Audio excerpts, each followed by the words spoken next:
The biggest question I get asked is what's in my tackle bag?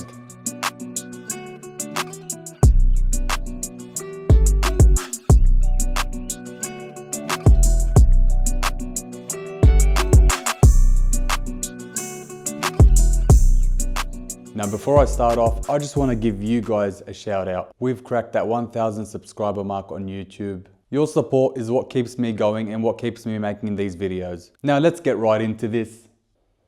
Now I get asked this question very frequently, how much gear do I take and what do I take? Well, today I'm here to showcase what's in the Daiwa Guide Backpack. Now first off, let's take a look at the Daiwa Guide Backpack. This is my go-to bag for all my land-based fishing adventures. This bag was built to last and has all the compartments to keep all my stuff nice, neat, tidy and organized. Now the first thing we're going to talk about is the functionality of this bag and how you can keep all your gear tidy, all the storage compartments, all the pockets and what you can attach to the bag. Now this bag has multiple compartments which makes it easy to access all your gear as you go. So this bag features a main pocket, which is the larger pocket, the outside pocket. You've got a small pocket at the front, which is a sunglass pocket. It's specifically made for sunglasses, your phone, or anything that can get damaged. If you can see on the front of this bag, it's got a nice hard plastic that will protect your sunglasses from getting damaged. So underneath the sunglasses pocket, you've got another pocket down here that helps you keep things in the front of your bag, which makes it really easy to access while you're fishing, like your scissors, your pliers, some scent, and anything that you want to take out of your bag real quick. If you have a look here, you've got some loops towards the bottom of the bag. This helps with attachments. You can attach things to your bag, things like smaller bags, phone cases, etc. You've got this robust rubbery material on the bottom of the bag which helps you when you place your bag on the floor, whether it be muddy, rocky or whatnot, it will protect your bag. Now on the other side of the bag, you've got another small pocket. You can keep your phone, your keys, anything you desire in the side of this bag. So if we open up this bag, we can see that there is multiple compartments inside. You've got a compartment right up against the back of the bag where you can keep your tackle box and keep it nice and separated from the rest of your gear. And that way it's easy to access and it's not mixed up with the rest of your stuff in the main compartment. You've got a little zip pocket here that you can keep your license, your wallet, whatever you want safe, and zip it up to keep it secure throughout the day. Now why did I choose this bag? The answer is very simple. The bag's very durable, the bag's very comfortable, and the bag's very versatile. They're three things I look at when I'm looking for a new fishing bag. I've tested many bags over the years and this one seems to stand out amongst the rest. Now let's talk about the comfort of the bag. As you all know, comfort is crucial when you're out fishing all day and you've got a bag strapped to your back all day. It makes the biggest difference to have a comfortable bag. The bag's got padding on the back, it's got padding on the strap, and it's got a hip strap as well that helps you distribute the weight evenly when the bag's sitting on your back. Now let's talk about the flexibility of the bag. Flexibility is another key feature that's very important to me when having a fishing bag. This bag is very lightweight, which is a huge advantage when you've got that bag on your back and you're walking around all day trying to catch fish while the bag's strapped to your back. As you guys saw, the bag has plenty of separated storage compartments, which makes it easy for myself to pack or unpack my bag and have it nice and neat without it being too bulky. Now I'm here to call out a lot of big mistakes a lot of people make when packing their tackle bag. Mistake number one, overfilling your bag. Overpacking your bag not only puts a lot of pressure on your back, but also puts a lot of pressure onto the straps of the bag. Now at the end of the day, you want your bag to last you as long as possible. So if you put too much weight in your bag, first of all, it's going to be hard for you to find what you need when unpacking your bag. It's also going to put a lot of pressure on your back, which is going to be very uncomfortable when you've got that bag strapped to your back all day. And the last thing is just the straps. If you've got too much weight in your bag, those straps eventually are going to give way. Now the best way to tackle this is preparation. If you prepare a night or two in advance, then that way you can take what you need and narrow down all the items to take only what's necessary out to a trip. Now let's move on to what's inside the tackle bag. I'm going to name 3 must-have lures at the end of the video. All you need to do is hit that like button. Now first off, let's start with the brag mat. I wouldn't leave home without a brag mat. It's the days where you don't bring your brag mat are the days that you end up catching those giant fish and have no measuring device to prove how big your catch is. So this little container keeps your lures nice and watertight, so you don't want no water getting inside your tackle box and making those hooks rust. Otherwise you're going to have to be changing hooks out every trip or two. The cranker crab's a favourite amongst fishermen and amongst tournament anglers in particular. Do you want to know why this lure is so popular? This lure has resulted in many big fish in the past, if used correctly that is, and can potentially change your fishing game. The only downside to this lure is due to the technique of you casting it close to structure and letting it sit on the bottom, it's very prone to getting snagged. So they are expensive, they're not on the cheaper side, so that's one downside to the lure, but they do catch big fish. On the other side of this tray is double-sided, is where I keep my vibes, my Samaki soft vibes. I keep my Eco Gear blades and my large musses. This side of the tackle tray hasn't been opened much at all. I haven't used them much, I've saved them for winter, and now that it's winter, I'm going to put them to the test and see if I can catch some fish in the deep. Now as you see here, this is the Daiwa D box. This is where I store all my jig heads. As you can see, I've got my jig heads nice and uniform. I always got them in order and I've always got them stocked up. So as soon as I need to grab a jig head out of the box, I know exactly where to go without wasting any time at all. We'll start off on the top. On the top is where I keep the weedless hooks, as well as the hidden weight systems. The top levels where I keep the 130s, move down to the 120s, the 116s, the 112 and the 1/8s. Let's move on to the Daiwa tackle tray. This is where I keep all my hard body lures and a few extras. We'll start off from the top. As you can see in the top of the tackle tray here, this is where I keep the Outback Brimmer Baits mask. They're all in the 5.8 grams heavy in the original color. I've also got one of the custom colors from fishing.com.au. I usually use these lures around pontoons, wharves, jetties, any sort of structure that holds mass or any growth on the pontoons or jetties. These are exceptional lures around structure. Similar concept to the cranker crab where you cast them hard up to the structure,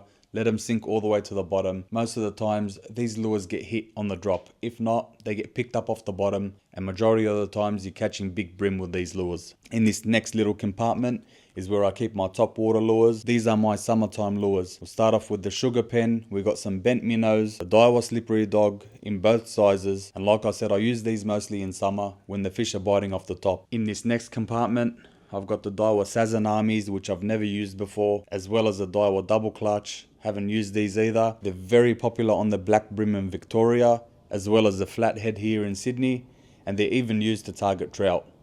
I'm yet to use them much, but surely in the future I will be using them. In these next few compartments, this is where I keep my crankbaits. We'll start off with the Daiwa rolling crank and the DR.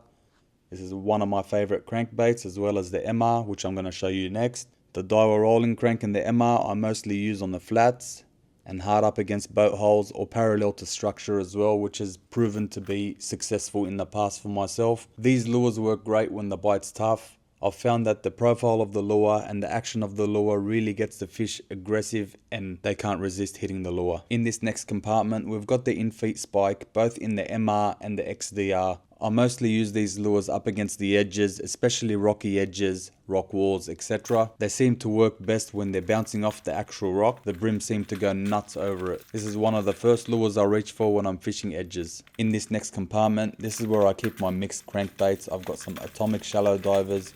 I've got some pro lures in both the shallow and the extra shallow. I've found the extra shallow divers to come in handy, especially when you're fishing those weed flats. When you're rolling your crankbait above the weed, occasionally when you're using something that's a little bit deeper, you get fouled up with the weed. Your trebles get hooked onto the weed and your lure doesn't swim properly. So the extra shallow comes in handy. A mate has gifted me these soft crabs. I haven't yet used them, but they look great. In this next compartment, we've got the River to Sea Baby vibes from fishing.com.au. These look great. They're nice and compact. I haven't yet used them properly, but this weekend coming up, I'm going to try fishing the deep with them and hopefully I can get my first fish on them. So stay tuned to see the next video that's going to come out, and I'm hoping I can get some fish out of the deep. These little 38mm stick minnows from Adam at fishing.com.au. A lot of people swear by them.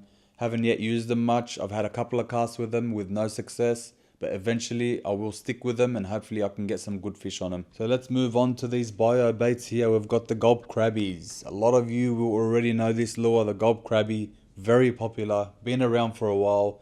These gulp crabbies are in the camo color, which is I think the most popular color in the range. These are the 2-inch version. This lure's got a few pros that really stands out. Obviously, you know, it catches fish. You don't really need to work the lure much for you to catch fish. You just need to cast it down to the bottom, and a lot of the times the fish go crazy over it. Another pro obviously is it's biodegradable. So if you do get snagged or you lose your lure, eventually that lure is going to break down in the water and not pollute the system. The downside I've found to these lures, if you grab one of these lures out of the container, do not touch your face. I repeat, do not touch your face. These lures absolutely stink, and if you touch your nose or scratch your nose, you'll be smelling it for the rest of the day. Another downside is because it's a bio bait, obviously it breaks down very easily, so if you get hit by a fish, most of the times you need to replace the lure and use another one, so that's another downside. The last downside to these lures is you can't keep them out of their juice for too long, especially sitting there on your rod, because they will dry out and you cannot use them once they're dried out. The next lure we've got here is the all popular Eco Gear Brim Prawn 50. This is in the salt and pepper color. It's also a type of bio bait. I'm not sure if it is a bio bait. If it is, if someone knows, please let me know down in the comments. This type of lure also works in a very similar way to the gulp crabby. A really big advantage of using the brim prawn is you rig it up with a weedless hook. That way you can cast it right up into some mangroves, or you can even cast it hard up into some structure and not have to worry about snagging your hook. These lures are known to attract fish and catch fish regularly. So let's move on to the fluorocarbon leader I use. I've been using the Daiwa X-Link FC in the 5 pound, the 6 pound and the 8 pound. I usually alternate between the 5 pound and the 6 pound all day. The 5 pound I use on my soft plastics, I use on my crankbaits as well. The 6 pound I tend to use on my cranker crabs and my musses, where I really need to cast it hard up into some structure, and they both seem to do the job very well. I've had no issues with tying knots. I've had no issues with losing lures from casts. It's been great. When tying an FG knot, it runs through the guide smoothly, so no issues at all, and I seem to catch a lot of fish with it. So this is the Daiwa soft case. This is where I keep my soft plastics nice and uniform, so I know exactly what I have in front of me, and when I'm on the kayak and I haven't got much room to move, I know exactly which soft plastics to pick out of the pack. The first soft plastics I keep in here is the Risky Critter. The Risky Critter's caught me a few large fish, so I tend to go for it very often. The 3-inch wave minnows, the next one I keep in here. Lately this one's been doing very well for me, so I'm going to continue using it throughout the winter. The 2.5-inch grub, all faithful, well and truly tested by all anglers. You gotta have it in your tackle box. Now we've got the Flick 295. As you guys know, one of my favorite lures, always in my tackle box at all times, no matter what. Lastly, we've got the 2.5-inch minnow. This one's been great for the bass and the trout. It will also smash brim, so don't be afraid to throw this one into some deep structure or into some mangroves or even on the flats. This is my miscellaneous box. This is where I just keep bits and pieces, but it's on me at all times. I'll keep an Oki strap. You never know when you need an Oki strap, especially when you're on a kayak. You want to tie the kayak off, something breaks, you want to secure one of your rods, you want to secure something down, you've always got the Oki strap handy. Split rings, trebles, split ring scissors is a must, especially when you're fishing tournaments. If you've got your favorite lure and you break those trebles, at least you can replace them. Nurofen, Panadol, my asthma puffer, they're non-negotiables for me. Gotta keep them with me at all times. You never know what happens throughout the day. You want to have that peace of mind. If you get a headache throughout the day, you don't want it to ruin your day, so some Panadol and Nurofen never hurts to keep with you. This lighter is just used for my FG knots, for the tag ends, just to burn the tag ends. And I obviously keep a lot of spare scent, as you guys can see, just in case. Now let me know in the comments below if you want me to make a video on my rod and reel setups. Now that you've made it here, I'm going to let you know 3 must-have lures that you must keep in your tackle box at all times. Lure number 1, the Daiwa Slippery Dog. Now name me something better while retrieving a lure, seeing a fish come up and smash your lure. The Daiwa Slippery Dog is a non-negotiable for my tackle box. I keep it in there at all times, even though I do use them throughout the summer months. That's a lure you must have. Lure number 2, the Cranker Crab. This Cranker Crab, like I said, has been proven time and time again to be a big fish magnet. Whether you're fishing in summer or winter, this lure hard up to structure will surely get your PB sooner or later. Lure number 3, the Flick 295. You guys have seen in my previous videos time and time again the amount of times I catch big brim on the Flick 295. The Flick 295 can be used in multiple situations and can be used on multiple species as well.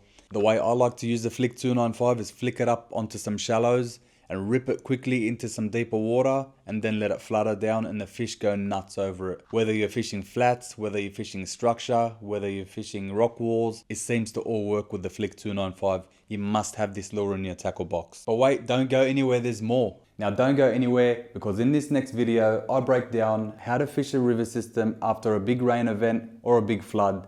I'll see you in the next one.